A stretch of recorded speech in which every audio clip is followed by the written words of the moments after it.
Christmas Day treat from Games Workshop, it seems that we have some lovely new Eldar and Chaos sculpts to take a look at.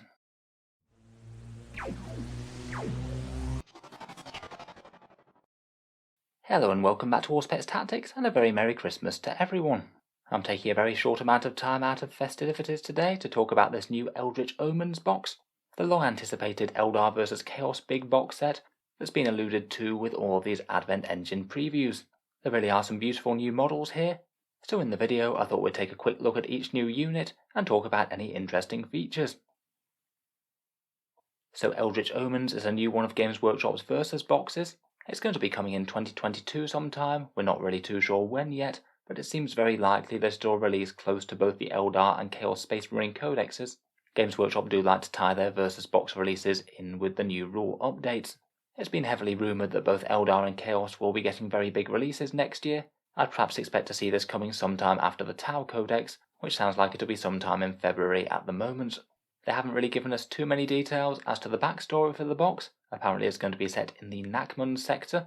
I strongly suspect that that's going to be the next campaign thing that they do, similar to Warzone Octarius or Charadon, part of their progressive story thing that they've been doing throughout 9th edition. The contents of the box do fit pretty closely with what they're rumoured to be. I'd say perhaps the single coolest miniature is this new multi-part Autarch model they've got. We'll talk about all the crazy amount of options that has in a second. Then a unit of 5 Rangers, 3 Shroudrunner jet bikes, and for Chaos there's a new Warpsmith and 5 Chosen, and then that's lumped in with a standard Forge Fiend model. So a little bit less new stuff on the Chaos side, but compared with their standard box sets that they do for this, they often just throw in a new character. This is a bit better than normal. In any case, I'm sure that this box will be going down a treat with Eldar and Chaos players. I kind of expect to see it a similar sort of price to things like Piety and Pain, or the Hexfire box perhaps, maybe something like £105 or $170. That would seem about right, seeing as you don't really seem to get all that many miniatures in here. Though Games Workshop being Games Workshop, they might well charge a little bit for so many figures being new. Let's start with this stunning new Autarch then. As expected, it is the Autarch that was featured in the trailer fighting against the Chaos Space Marine, and it sounds like this kit is a real return to form with character miniatures, rather than their more recent trend of a whole ton of monopose character kits. This one's actually quite multi-part and can make a whole ton of different weapon options from the same model kit. It's perhaps even a similar amount of options to the standard Space Marine Captain kit, and that one was quite generous as they go. Apparently on the melee side of things, you can either take the Starglaive spear that it's pictured with here, or swap that out for an Eldar chainsword. To be honest though, I'm not sure that many people will want to turn down a massive power weapon compared with a standard chainsword. I guess the Eldar might get some sort of version of relic like Teeth of Terror or something, which might make the chainsword worth it. The ranged weapons are pretty impressive though. They get a Reaper launcher, a Shuriken pistol, a fusion gun, and then one other ranged weapon option that we haven't seen yet, potentially a Death Spinner. Judging by the Advent Engine previews, there was one gun that looks like a Death Spinner in that I don't believe got revealed in the rest of this kit. I really quite like the flexibility here. The Autarchs used to be able to take virtually anything from the aspect shrines, and it's kind of very fitting with them as people who have mastered all manners of ways of war on the Eldar paths. I quite like having powerful ranged options like the Reaper launcher available as well. It's pretty satisfying having a character that can deal out accurate death from all the way across the battlefield. The head options haven't been shown off yet. They've got this nice crested helm here, though I suspect that we might get an option that has Manda Blasters on as well, to represent those striking scorpions, and maybe a bare-headed option as well. Games Workshop often like to give us the choice between a helmet and a bare head depending on what you prefer for your character models. Finally, they tease that there's other secret options in the kit as well that they haven't shown off yet. I'm going to put it out there now that I strongly suspect that one of them might well be a warp jump generator. In the distant past, there was a metal Eldar Autarch that had the warp jump generator. I believe that's not sold anymore, so it'd be nice to have that as an option once again.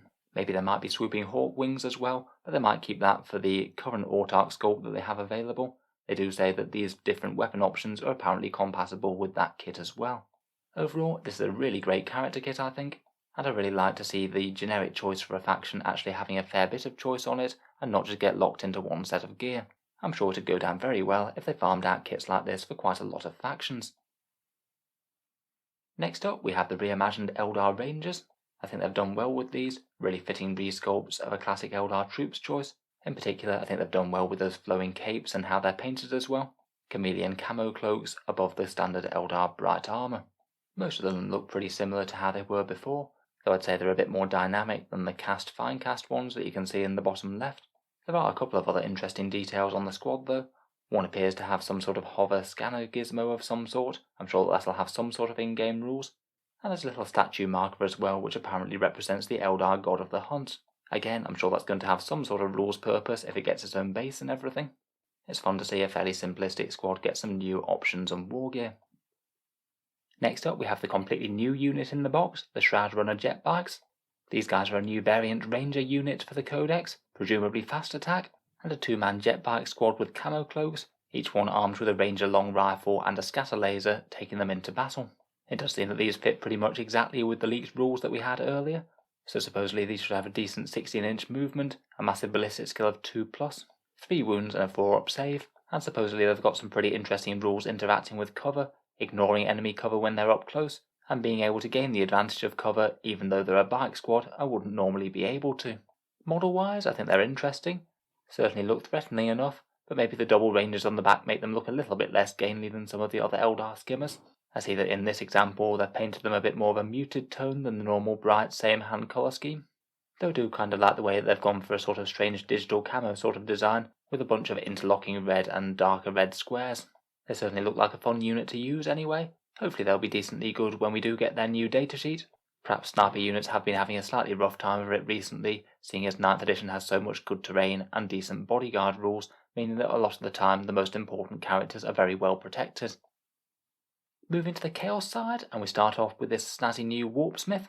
Again, certainly one that looked like he'd been coming for a very, very long time indeed.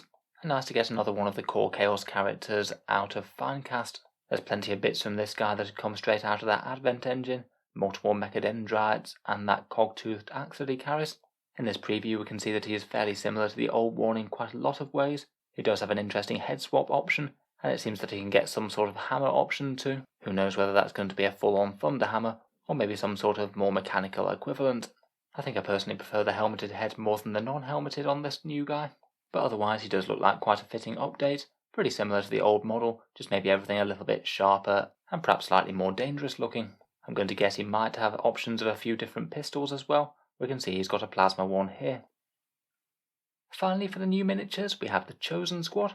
These guys have been a long time coming getting a plastic release. I'm kind of amazed it's taken Games Workshop quite so long to get them out, ever since that quite nice Chosen Squad came out in the Dark Vengeance box set. These guys really do seem to follow that aesthetic quite closely, really quite ornate Chaos Marines with a bunch of different snazzy war gear options, and some fun Veterans of the Long War style heads. Again, a whole bunch of the Advent Engine previews are visible here, things like the Lightning Claw, Power Maul, that horned head and the trophy rack, and I think that these are looking like a really fitting update. One of these example ones has a combi plasma as well, and hopefully it is going to be a fairly generous plastic kit with a bunch of decent options, and hopefully everyone can take something like bolt pistols and chainswords if you want a more generic squad loadout. It's going to be interesting to see what's available on these frames, and hopefully they don't limit the datasheet too much just to reflect the kit. Overall though, I think it's looking like a really exciting box for the Eldar and Chaos. I'm sure a lot of people will be looking forward to this one. Hopefully it won't be too long before we get a few more details of the new rules for these models, and whenever it might be available in 2022. So, hope you've enjoyed the video, and have a very happy rest of your Christmas day if you are watching this today. I'll be looking forward to sharing plenty more 40k content for the rest of the year and into 2022. Feel free to subscribe to Auspex Tactics if you'd like to see more like this. Finally, if you have been enjoying all the videos on the channel, I would just like to mention the channel's Patreon page, which you can find down in the video description. It is what allows me to make so many videos quite so often, and keep up with the game rules and 40k's release schedule. I do try and give a fair few rewards to channel patrons, things like seeing certain videos early, regular votes to see what sort of things come next on the channel, and automatic entry to the regular prize giveaways with the chance to win some big model kits each month. If any of that sounds good to you, or you'd just like to help support, the link's down in the video description. In any case, an enormous thank you for listening, and I'll hope to see you guys next time.